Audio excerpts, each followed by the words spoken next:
Assalamualaikum warahmatullahi wabarakatuh. Selamat pagi semuanya. Baik, apa kabar hari ini? Alhamdulillah, berarti semuanya baik ya. Alhamdulillah. Sudah siap untuk belajar? Harus dong, tentunya harus selalu siap dan harus tetap semangat. Nah, sebelum kita lanjut ke pembelajaran, Ibu mau kalian untuk mengecek terlebih dahulu samping kiri, samping kanan, depan dan belakang kalian. Apakah ada sampah? Kalau ada, kalian ambil sampahnya lalu buang ke tempat sampahnya. Baik, kalau begitu silahkan kalian rapihkan meja belajarnya, keluarkan alat tulisnya, kita siap untuk belajar hari ini. Sebelum kita lanjut ke pembelajaran, Ibu akan mengecek kehadiran terlebih dahulu ya. Di sini ada yang tidak hadir? Alhamdulillah berarti hadir semuanya ya. Baik, kalau begitu ketua kelas bisa langsung memimpin doanya. Sebentar lagi kita akan mulai pembelajaran. Maka dari itu, silakan ketua kelas untuk memimpin doanya sebelum kita belajar. Baik anak-anak, sudah ada yang tahu belum kita akan membahas atau belajar apa hari ini? Belum tahu ya? Baik, kalau begitu dengarkan, simak, pasang mata, pasang telinga. Karena hari ini kita akan belajar materi baru. Karena di minggu sebelumnya kita sudah belajar dan menuntaskan materi tentang tes deskripsi. Maka di minggu ini kita akan belajar materi baru, yaitu tentang teks eksposisi. Nah, Ibu mau tanya nih, kalian ada yang tahu tidak apa yang dimaksud dengan teks eksposisi? Atau sebelumnya kalian bahkan pernah membacanya tentang teks eksposisi atau bahkan pernah menulisnya. Namun kalian tidak menyadari bahwa apa yang sudah kalian baca ataupun apa yang sudah kalian buat itu termasuk ke dalam teks eksposisi. Nah, untuk lebih lanjutnya sebenarnya apa sih teks eksposisi itu? Agar kalian lebih tahu, mari kita simak dan belajar bersama-sama. Maka kalian harus pasang mata, pasang telinga ya, supaya kalian bisa tahu apa yang dimaksud dengan teks eksposisi. Baik anak-anak, kita akan bahas bersama-sama tentang teks eksposisi. Ayo kita belajar, maka dari itu pasang mata, pasang telinga, supaya kalian paham apa yang dimaksud dengan teks eksposisi. Yang pertama, kita akan membahas mengenai pengertian teks eksposisi. Eksposisi itu sendiri secara leksikal berasal dari bahasa Inggris, yaitu exposition yang artinya membuka. Nah, teks eksposisi ini merupakan teks yang dibangun oleh pendapat ataupun opini untuk memperluas pandangan ataupun pengetahuan si pembacanya. Ada beberapa pendapat ahli yang mengatakan ataupun berpendapat mengenai tentang teks eksposisi. Yang pertama, menurut Jauhari pada tahun 2013.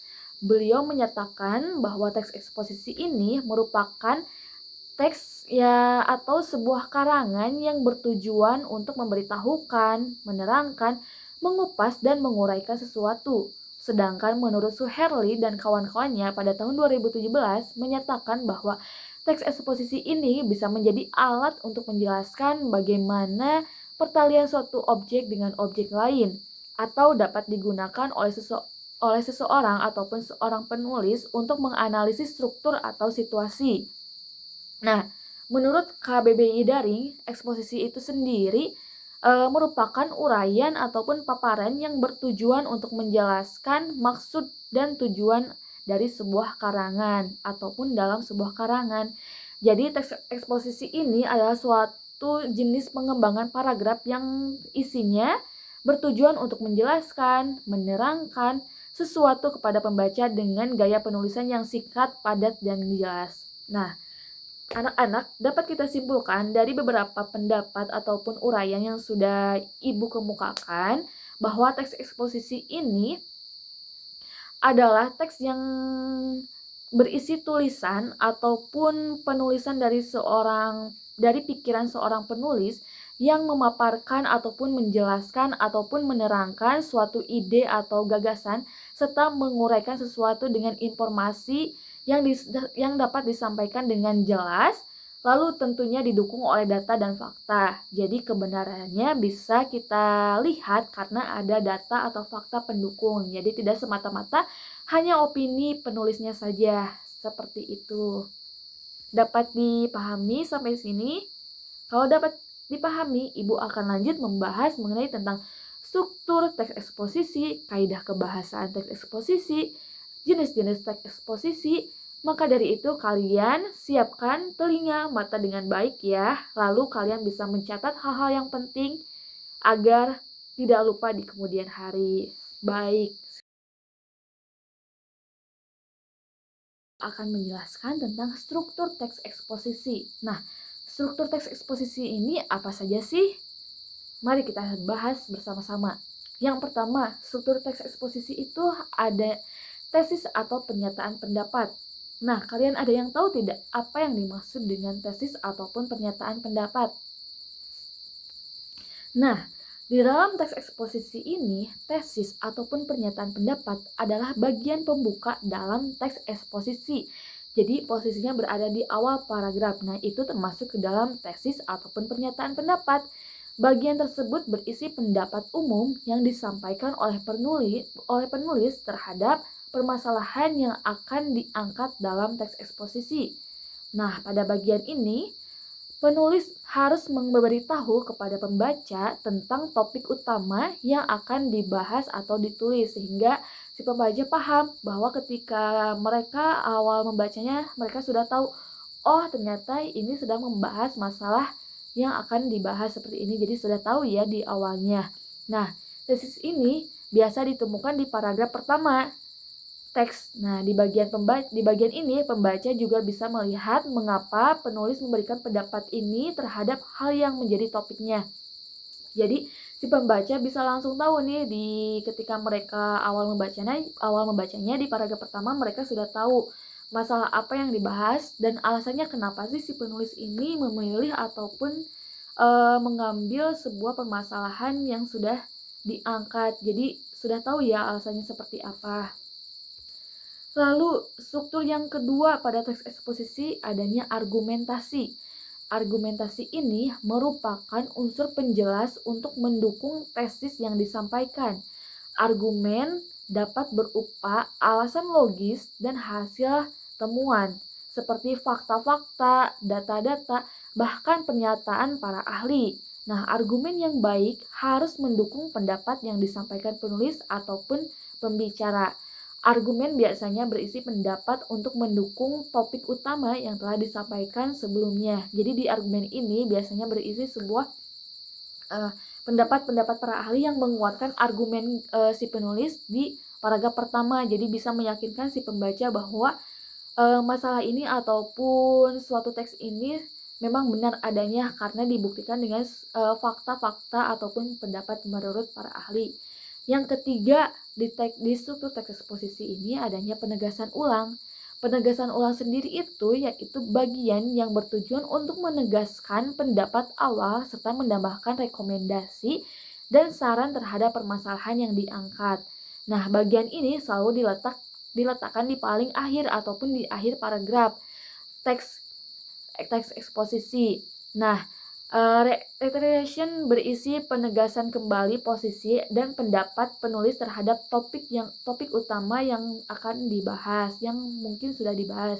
Penegasan ulang digunakan untuk meyakinkan si pembaca tentang kebenaran ataupun pernyataan yang ada di bagian tesis. Jadi di bagian akhir di penegasan ulang si pendapat ataupun tesis ini ditegaskan kembali di paragraf akhir supaya meyakinkan si pembaca bahwa masalah yang diangkat ini memang benar adanya sesuai dengan fakta data yang mendukung. Seperti itu. Nah, baik. Selanjutnya kita akan membahas tentang kaidah kebahasaan teks eksposisi. Bisa diikuti semuanya? Masih semangat belajar? Tentunya harus tetap semangat dan tetap konsentrasi ya. Yang pertama, kaidah kebahasaan dari teks eksposisi yaitu kata-kata teknis. Teks eksposisi ini menggunakan kaidah kebahasaan yang pertama adanya kata-kata teknis. Apa sih kata-kata teknis itu? Nah, Kata-kata teknis ini yaitu peristilahan terkait suatu topik ataupun masalah yang dibahas. Misalnya, jika kita membahas mengenai kerusakan alam, maka di dalamnya yang disampaikan ataupun dapat dijumpai istilah-istilah yang terkait dengan fenomena-fenomena alam. Jadi ada istilah-istilah alamnya, kata-kata teknis seperti itu. Lalu kedua adanya kata-kata kronologis. Nah, teks eksposisi ini biasanya memiliki kata-kata yang menyatakan hubungan kronologi ataupun istilah-istilah yang menyatakan keterangan waktu.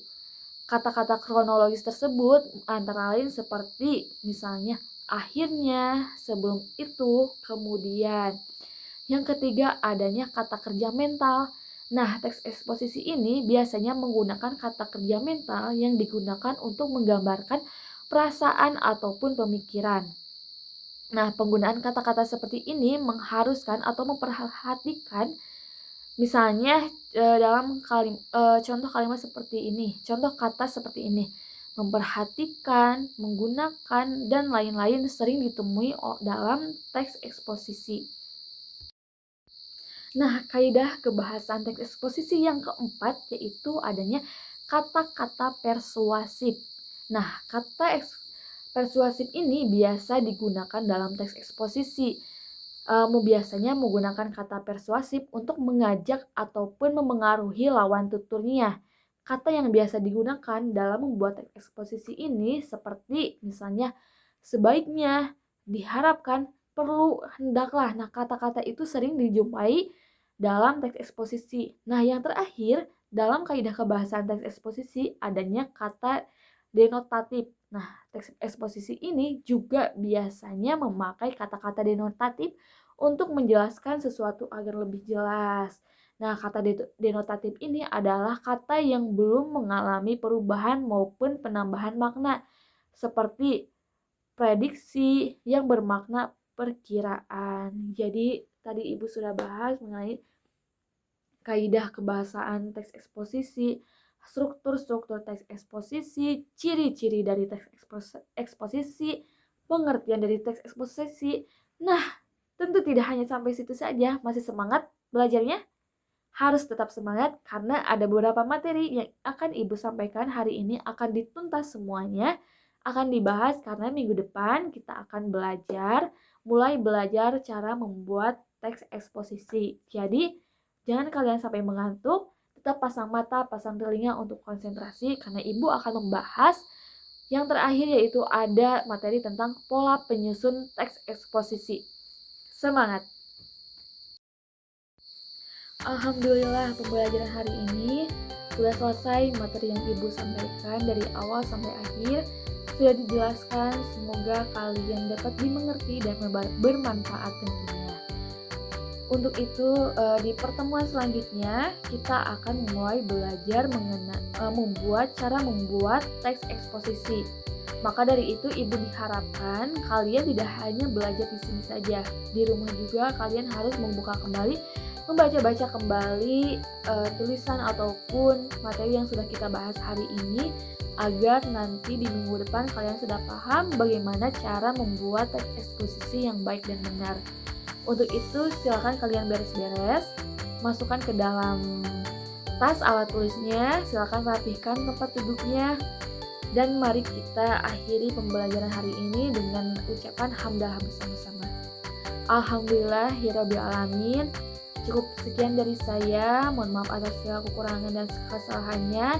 Terima kasih, sampai berjumpa di minggu depan. Wassalamualaikum warahmatullahi wabarakatuh.